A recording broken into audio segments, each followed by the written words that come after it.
यार जानवी, तुमने आज तक मुझसे कुछ भी नहीं मांगा। आज तुम्हें जो चाहिए वो मांग सकती हो। मैं चाहती हूँ कि मैं इस पूरी दुनिया को अपनी आंखों से देखूं। क्या तुम मेरी ख्वाहिश पूरी कर सकते हो?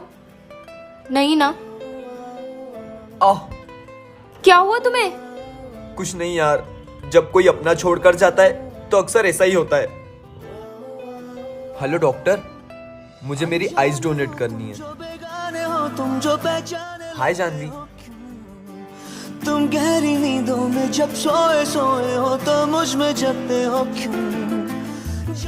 जब कोई अपना छोड़कर जाता है तो अक्सर ऐसा ही होता है।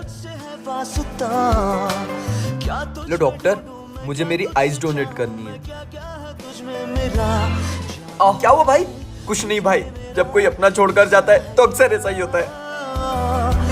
अजनबी अपना मुझे तू लगा।